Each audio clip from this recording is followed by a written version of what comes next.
What's up YouTube, it's K.D.M Sports, as always bringing some more content to you guys. In this video today, I'd love to share with you guys my list of the top 5 hardest championship rings since 1990. I put a lot of time and effort into this list. How I came up with this list was by using basic statistics mixed with context.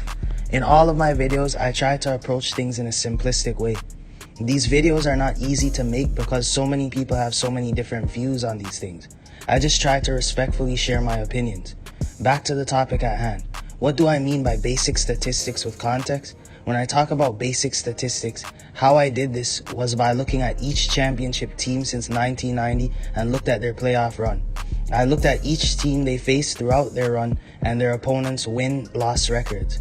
Once I did that, I added each opposing team's wins and losses they faced throughout the playoffs and then added the wins and losses up together to find a denominator. Once I did this, I found the combined record of opponents' win percentage. For example, the toughest ring won in my list was the 1995 Houston Rockets. Their opponents' combined win percentage was 73%. Combined with the fact that they faced 6 current Hall of Famers throughout their run in 1995, and these players were all healthy. The Rockets faced off in the first round against the 60-22 John Stockton and Karl Malone-led Utah Jazz. Doesn't get much tougher than that in the first round alone.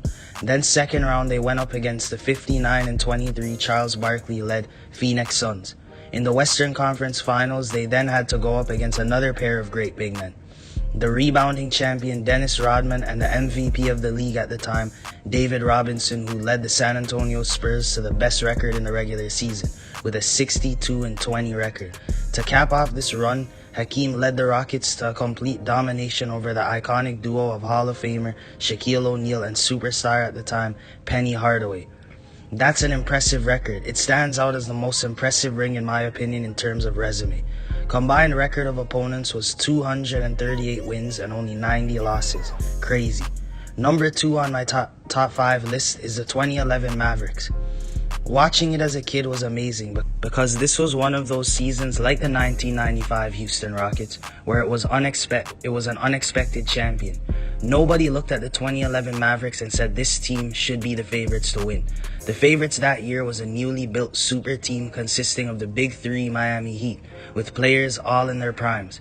In the first round of the 2011 Mavericks playoff run, they faced off against young and upcoming talented big man LaMarcus Aldridge and the Portland Trail Blazers, which was a good series where they won in 6 games. Portland's record stood at 48 wins and only 34 losses. In the very next round, Dirk and the Mavericks would go up against the legendary Kobe Bryant and the back-to-back defending champions LA Lakers, who were also coming off 3 straight finals appearances. An all-time great duel between 2000s legends Kobe and Dirk took place, where Dirk and the Mavericks would outshine them on LA's home court. In Game 1, this seemed to change the entirety of the series as the Mavericks would go on to destroy the defending champions in 4 straight games. In the Western Conference Finals, the Mavericks would face off against the young and upcoming OKC Thunder, who went 55-27 that season. Durant was coming off a 2nd straight scoring title and Russell Westbrook his first All-Star appearance. In the finals, to cap off one of the greatest runs ever and an iconic run growing up in the 2010s was that dominant 4-2 series win over the trio of LeBron, Wade, Bosh, and the Miami Heat. Dirk could not miss these playoffs, and although the Mavericks played great collectively, all the great players on the team were pretty much up there in age. It was really special. The average age of the 2011 Mavericks was 31 years of age, which is crazy. Number 3 on my list is the 2014 San Antonio Spurs. Their run to the title was also special. This featured Kawhi Leonard's emergence. Kawhi became one of the youngest Finals MVPs and his first of 2 Finals MVPs. In the first round, they played in 7 tough games against Dirk and the Dallas Mavericks, who were 49-33.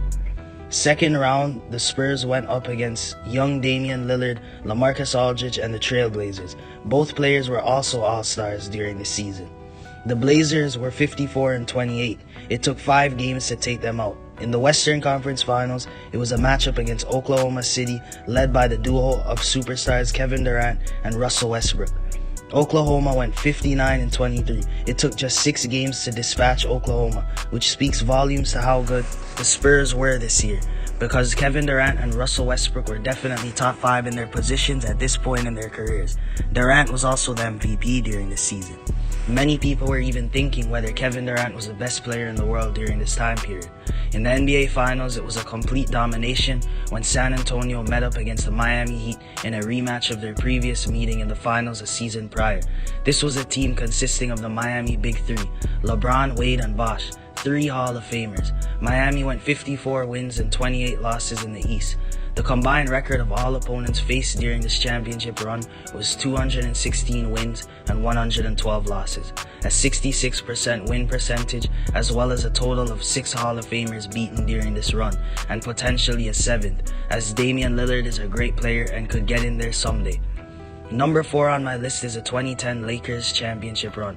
Although it didn't make my top 5 in terms of opponents' combined win percentage, I still put them high up on my list for the fact that each team faced during this run was because of the context. The 2010 Lakers' lowest seed faced was against the 50-win Oklahoma City Thunder, consisting of young Kevin Durant, Russell Westbrook, and James Harden, obviously. The difference between the number 1 seed Lakers and the number 8 seed Thunder was just 7 games. Imagine how stacked the West was during Kobe and the Lakers' playoff runs from 2008 to 2010. This Lakers squad is one of 4 teams in NBA history to have faced a 50-win team every round of the playoffs. Usually when you have a lot of 50-win teams in your conference, it would be reasonable to think competition is very balanced and tough. The Lakers won their first round matchup in 6 games against the young Oklahoma City Thunder. In the second round, they faced off against a familiar rival, the Utah Jazz, who went 53-29 in the regular season. This team consisted of players like Carlos Boozer and breakout star Deron Williams, who made his first All-Star appearance during the regular season. The Lakers swept this team 4-0. In the Western Conference Finals, Kobe and LA faced off against another familiar foe who had taken them out twice in their previous matchups in the playoffs in 06 and 07. Steve Nash, Amari Stoudemire, Sean Marion, and the Phoenix Suns. This was a grueling 7-game series in which LA won to advance to the finals. In the NBA Finals, this was the second meeting out of the last 3 finals that Los Angeles was meeting Boston. This Boston squad consisted of multiple Hall of Famers: Paul Pierce, Kevin Garnett, Ray Allen, along with possibly a future Hall of Famer, Rajon Rondo, who had been playing so well this season.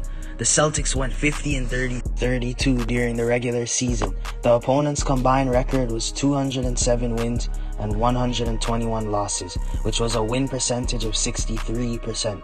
This was the starting of a new decade with a lot of players and teams emerging as future contenders.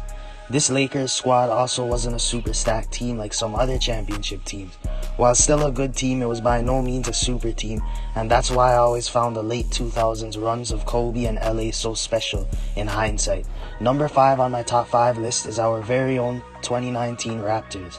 The Raptors run was special and definitely faced tough competition that season.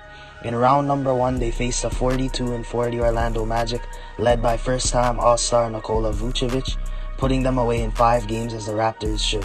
In round 2, this was a step up in competition. The Raptors matched up against the 3-seeded 51-31 76ers. This team was led by superstar Joel Embiid. This team was stacked. Jimmy Butler, Tobias Harris, and Ben Simmons were also on this Philly team. It came down to the wire in this series between the Raptors and the Sixers. Raptors ended up winning this series 4-3.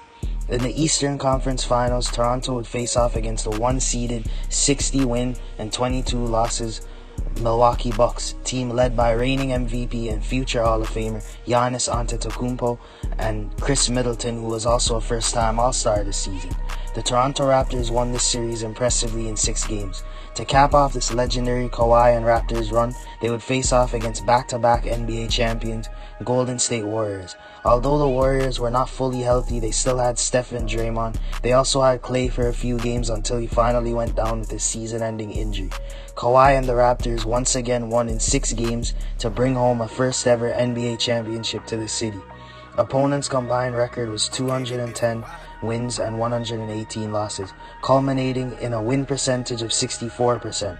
During this run, the Raptors went up against high-level players in the 2019 season like Nikola Vucevic, Jimmy Butler, Joel Embiid, Ben Simmons, Giannis Antetokounmpo, Chris Middleton, and in the finals, Steph, Clay, and Draymond. Impressive resume and definitely not an easy ring, especially since this whole playoffs they played in one 7-game series.